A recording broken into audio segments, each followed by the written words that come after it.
Okay, so we're trying something a little different here, because by God, we didn't go on long enough with the Disney afternoon. Now we're gonna. We could have gone longer.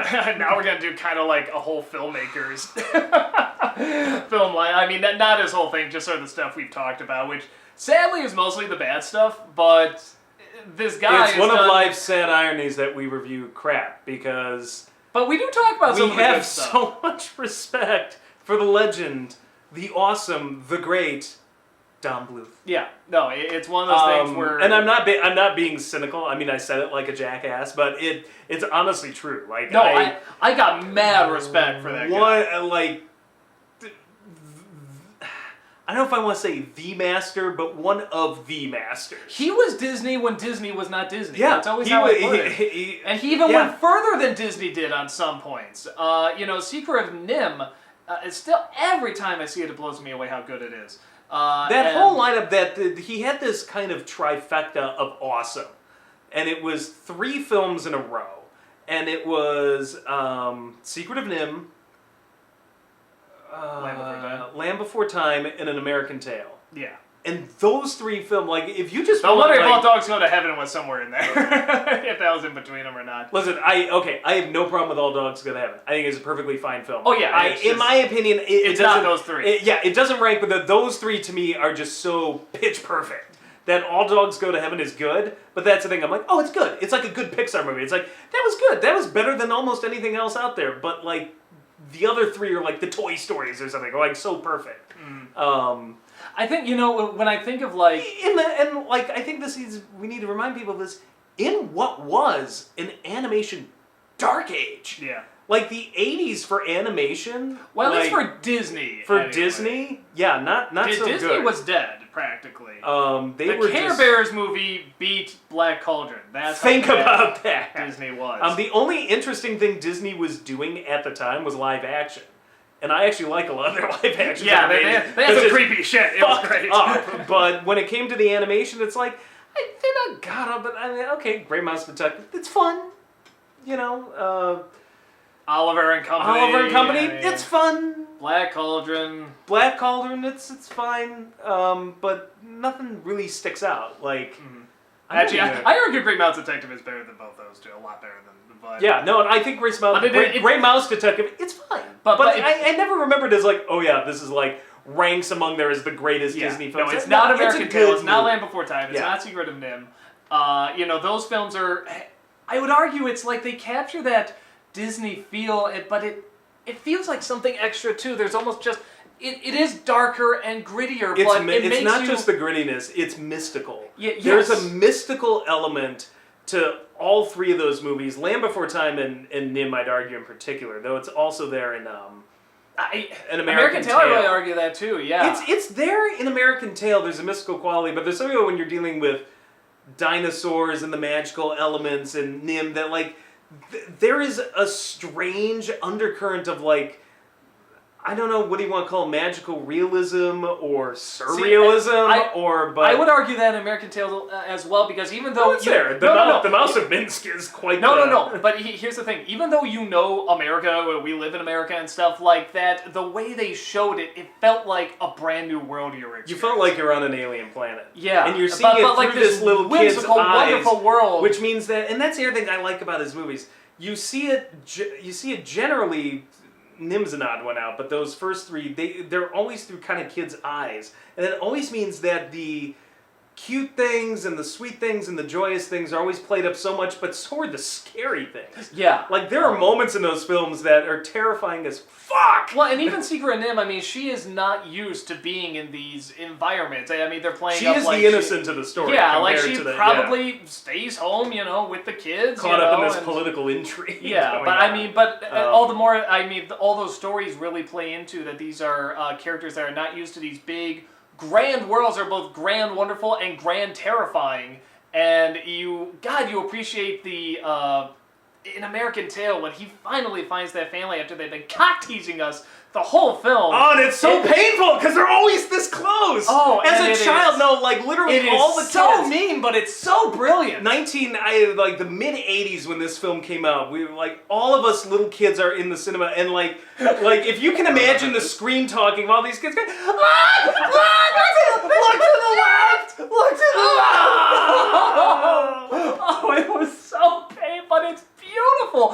time they do get together, and the music plays, and the animation goes golden, and it's all shining and sparkling, and they're hugging, and the James Horner music just like fucking punches you in the feels. Yeah. It's just one of those things where it's like you never felt more happy in your life Perfect as a ending. kid. Perfect ending with the copper Statue of Liberty, the sun rising, and what is it? What, that is more America! Like, it just, and setting up for a crappy sequel that we do not want to talk about, but... I didn't hate that sequel. It's nothing compared to the first. It's just not good. But even the ending is like you have this whole film where you're teasing this, and even when they're always getting closer and closer, and finally they're looking at it, it's to the point where the boy doesn't even he hears the violin, and it's like, oh, it's just another trick. You're gonna, no, he's there, it's there, and then he hears him calling him, Papa, Papa. You see him running, and but even then, they run past each other. It's like, no, go back. They turn around, they run past each other again. No, go back, and they are building up this unbelievably touching, heartfelt ending. If you could give a child a heart attack, that's what watching that movie was like.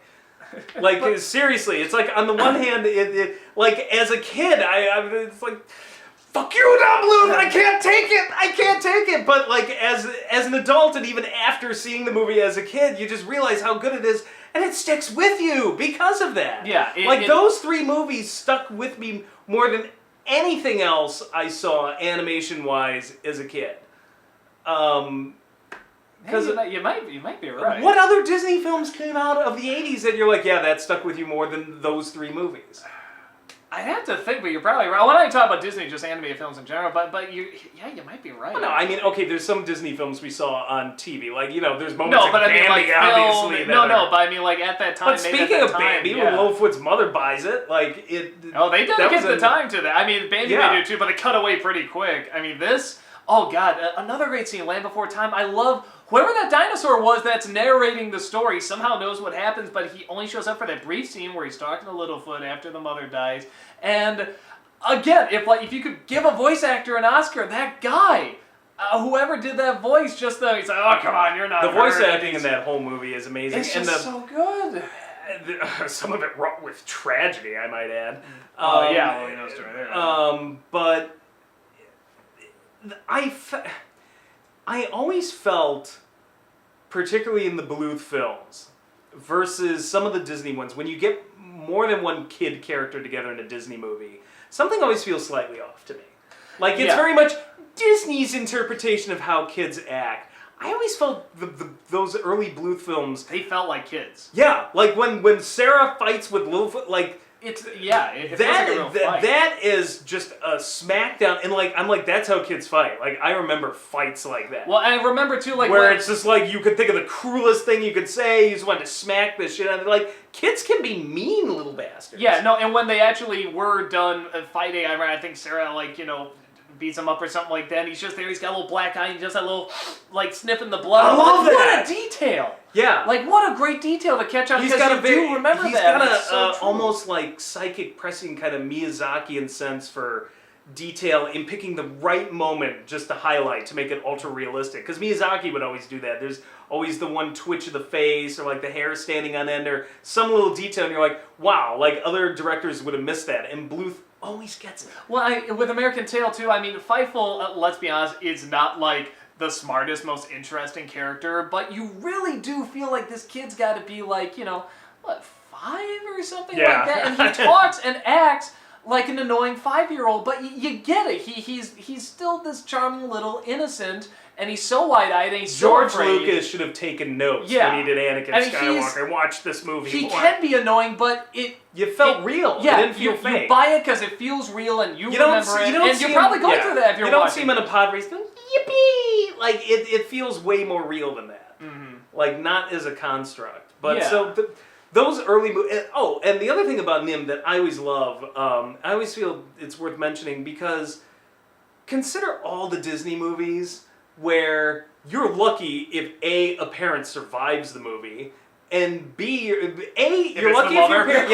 A, you're lucky if your parent survives. B, you're lucky if there's a parent at all. And C, you're lucky if that parent, particularly if it's a male character, isn't some fucking moron. Those are the 3 Disney parent tropes. Well, and it's always the mother. Secret of Nihm, I know it's based on a book, but the balls to take a story, particularly that far back in the early 80s, to take a story that centers around a single mother who is strong but also vulnerable, who, is competent, who is trying to do something as simple as save her own kid. Compare that to all the other Disney movies where it's always like, it should have been the frickin' sequel where it's like, well, Timmy should be the star, and yet that movie's obviously the inferior one. So to have the balls, I think, to do a story that has a main character like that is amazing, and he does it flawlessly. I have no idea if he actually said this quote. It might have been somebody else coined it about Don Bluth, but it's a quote I really believe in, which is, you can show kids practically anything as long as there's a happy ending. Oh, it's true. Because and all the good 80s kids films did. Yeah, and because you are building up to a happy ending, you are working for that happy ending, and you're going through a lot to get to that happy ending. And Bluth's films... But the endings are so happy, and they relish it, and they soak it up. I remember when I saw the... Bluth's films, that's the thing, it's like, some films work for their happy ending. Bluth's films is like slave labor. It's like you're sitting there carrying giant rocks, being whipped, horse whipped, and then finally you get the happy ending, but it makes it all the more worth it.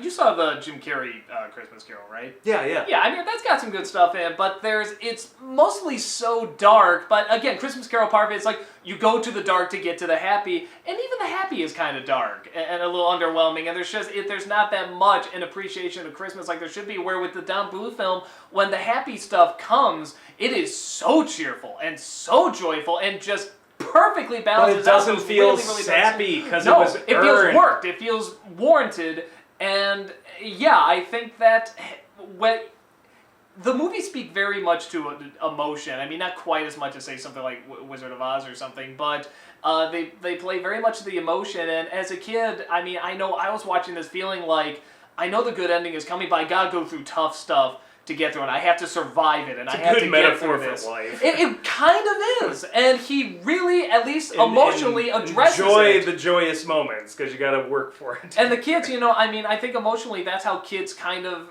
that's how they communicate for a while. So that's how you get through school. Yeah, you go through school so you can come home and watch the Disney afternoon. But that's how you understand things when you're a kid. You understand things through emotion. That's why something like Wizard of Oz and these Don Bluth films hold up so well, because they understand that emotion. They understand what has to go into it and how to communicate with emotion.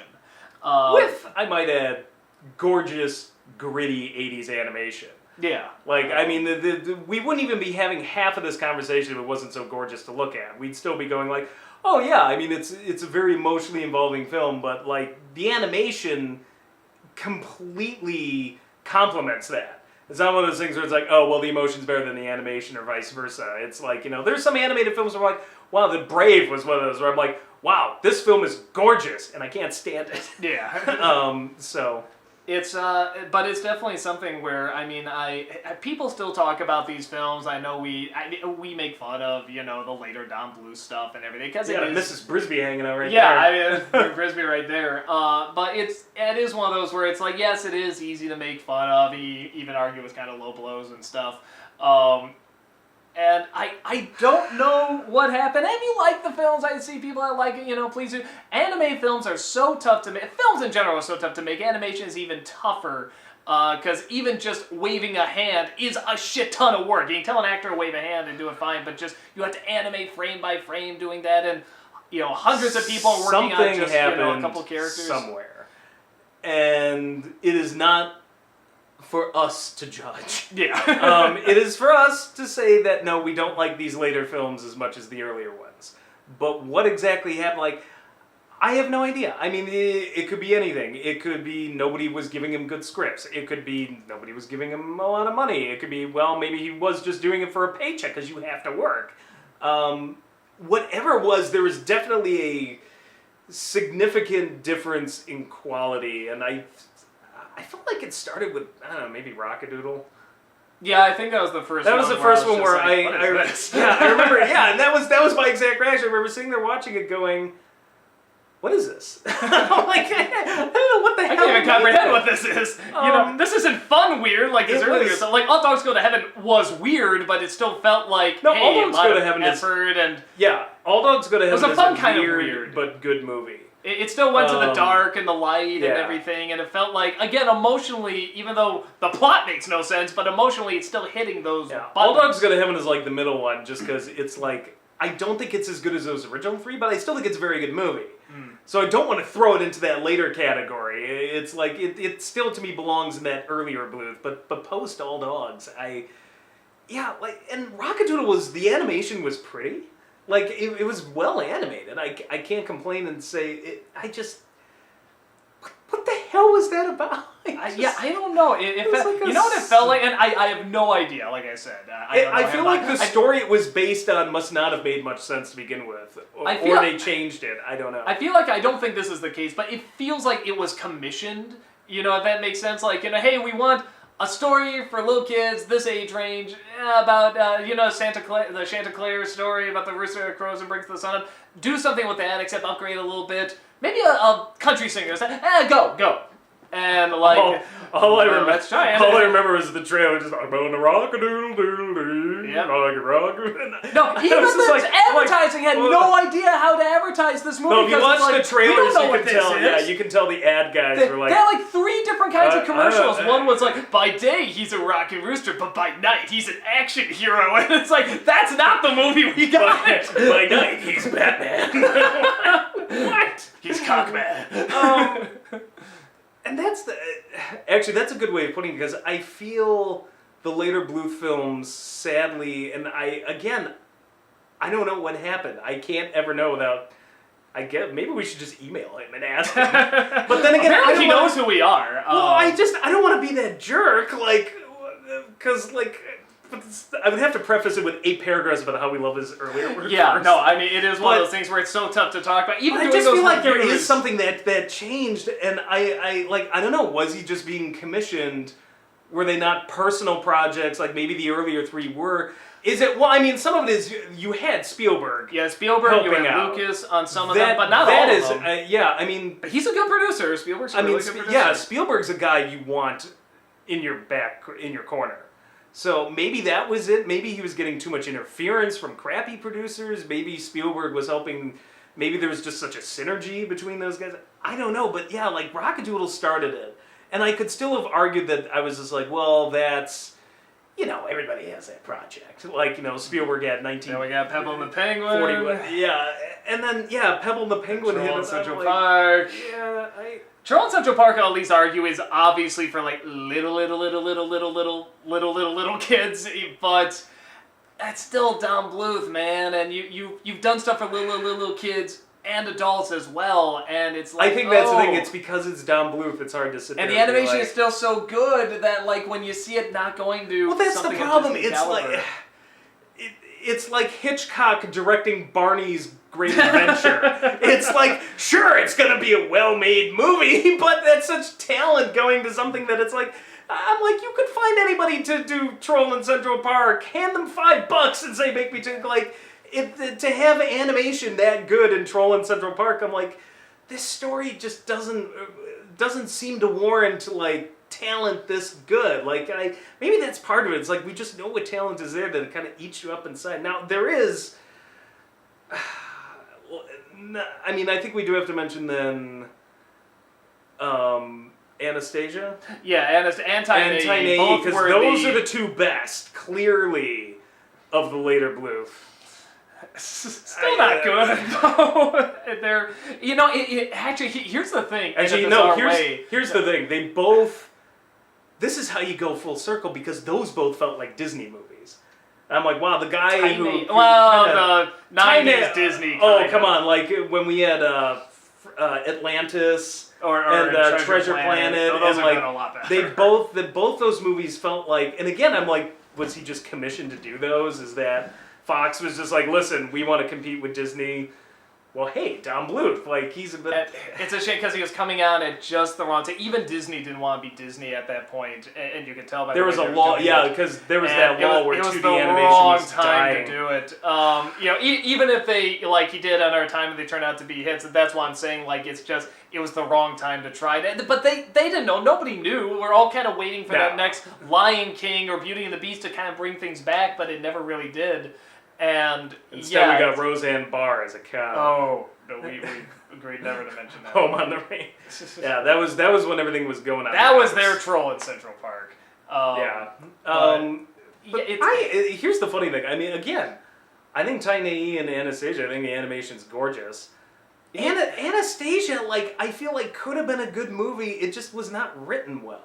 Here's my problem with both those movies. You got the cheesy Disney sidekick with Bartok. You got Christopher Lloyd, who is completely wasted. Like, a great voice actor, doing Rasputin. I'm like, I feel like somewhere in here there was a great Disney-esque story trying to get out. Like, I think it wanted to be Princess and the Frog, but it just couldn't pull it off. And again, like, I don't think Bluth wrote that movie, so I think it's... No, here's my problem with both those. Like, I don't know. But here's my problem with both those movies, Titan A.E. and Anastasia, is that even Bluth at his fucking craziest gave us something really weird, really bizarre, and distinctly him. Even though you kind of say, it kind of looks Disney or has that's definitely true. Rockadoodle in particular. Anastasia is so trying to be Disney. And Titan A.E. is so trying to be what's popular at the time with the sci-fi and the shooting and the action films and stuff, and the incorporating more CG and stuff like that, that it felt so, even though the animation was beautiful, it felt so phoned in and so not passionate.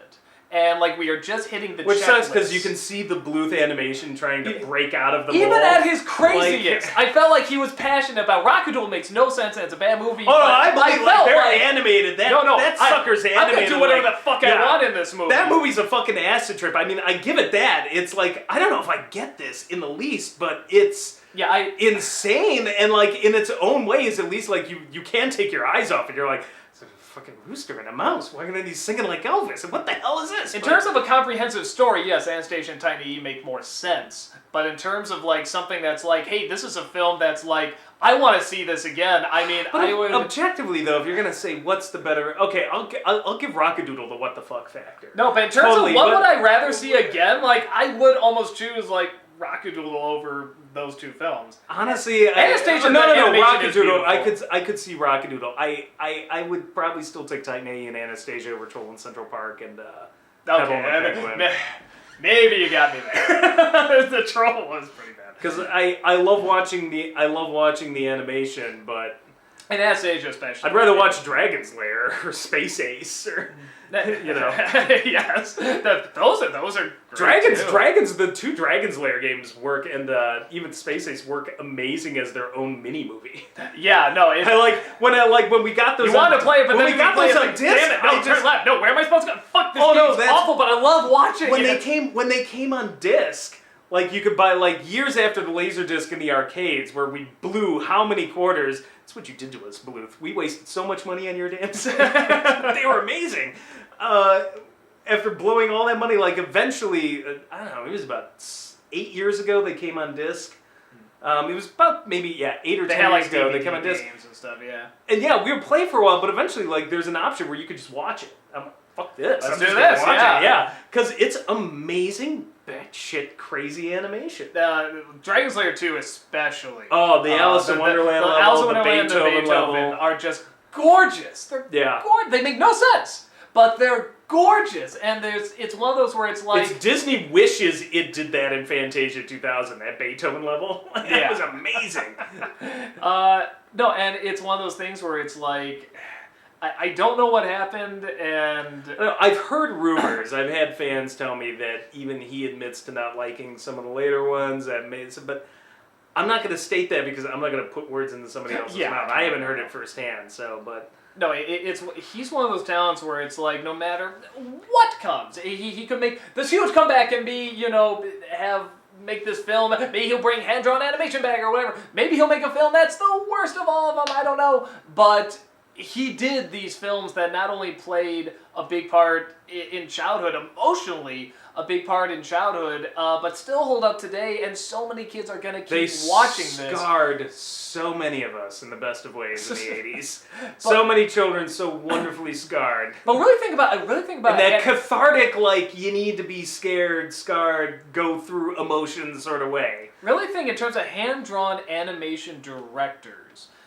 Even outside of Disney, they sort of switched up the directors for a while, and then they'll team them up with different directors and stuff like that. Like, and there are some that I kind of know because I'm an animation guy, but like most people know who Don Bluth is because he has directed a slew of animated films that they remember and has this distinct style and has really touched a lot of people. And there's very few animation directors that can do that. Maybe they'll make a film, maybe two. I mean, this guy has like it's four like or five. It's like Rankin They're Bass. just beautiful It's films. like Rankin Bass or Ralph Bakshi. It is so unmistakably himself. Like there, you see a Bluth film, you can't mistake it for anyone else unless they are consciously trying to rip off Don Bluth. I've seen a couple of animated films where I'm like, somebody's trying to do a Bluth impression here. Well, I was gonna say you could argue that it does have a Disney, like a strong Disney influence. Well, there's obviously, an influence, but it's I still Don Bluth. I can watch tell. a Disney film. I can watch a Don Bluth and be like, that's the Don Bluth. Like I can still tell with the way they draw the eyes and the expressions. An American Tale of Land Before Time are like Spielberg's answer to Disney, but it's still Bluth. Yeah. Like you look at it and you're just like, I'm sorry, that's not a Disney film. It may be trying to be a Disney film, but it is unmistakably Don Bluth. And that's why I love Don Bluth. Yeah, no, as much. So we came here to complain about his later shit, and really turned to praise. We sort of said like maybe we could just do like the Don Bluth movies, like the bad ones, but maybe we can sort of slip in the good stuff to talk about. And it's like it's like there's. I love. I can't remember. Stuff too much. I can't remember Troll in Central Park. I barely remember Pebble and the Penguin, and honestly, I just think that's for the best. I would rather remember good Bluth. I do remember the animation and some of the songs from Anastasia. And Titan A.E, I just remember it being really bad. I did not hate that movie anywhere near as much as you did. But I still felt it was very much in that latter Disney same thing of like, it was alright. Like it was in that. I really did like it. Like I think like in that line 2, I was like, oh, I don't like this. This doesn't feel like Bluth. I'm in. You're in a bad spot, Bluth. You're in a bad spot. Get out of here. Get out of here. This isn't you. This isn't you. It's a trap. But no, it's one of those things. Return your paycheck. Run. No, it's actually no. Cash that paycheck quick. Then go to Mexico. No, hurry before you have to animate another frame again. And I haven't kept up with the way he's been doing. I hear he's been doing more teaching. I sadly have not kept up. But no, he's one of those guys I imagine. And great. Because that wonderful place. Please, I like if I were in an animation school, I'd be like, my teacher's Don Bluth. I'd be like, holy shit! or maybe he does like his own personal thing. I don't know, but his stuff, like I said, there are so few hand-drawn animation something directors. Else again, though. I don't want him to go out. I would kill to have one more big like finale, like final project where it's like. Honestly, even if not. I mean, even if not, we've got those original 3. Yeah, I mean, the stuff he's done is just so impressive, and like I said, I don't think people realize how hard it is to make a name. No. How to make an animation itself is so hard, but to make a name alone as an animation director. I mean, he's got that. Yeah, I mean, to where when you say Don Bluth, you can not just name a film, you can name like 4 or 5 films. I mean, animation, that is But don't tough. You just want to see another really great Don Bluth project? Oh, no, of course I do. But like I said, I'm so amazed at and so happy with what I've gotten and the impact it's left that, if it turns out something happened, he could never make another film or something, it's like, I'd still be okay because the stuff I've been left with Well, is I mean, so think amazing. about it. Those original 3, listen, we enjoyed it because for nostalgia, but who remembers the Chipmunk movie or the Care Bears movie? I mean, those original 3 were the 80s. Like, The Great Mouse Detective was fun. Honestly, I'd argue Disney's best film out of that era was probably Rescuers Down Under. Yeah, that was... But even that, like, when I think of, like... No, 80s, that was after Little Mermaid, remember? Oh, that was at... Oh! So that would have been, what, 90, 91? Something like that.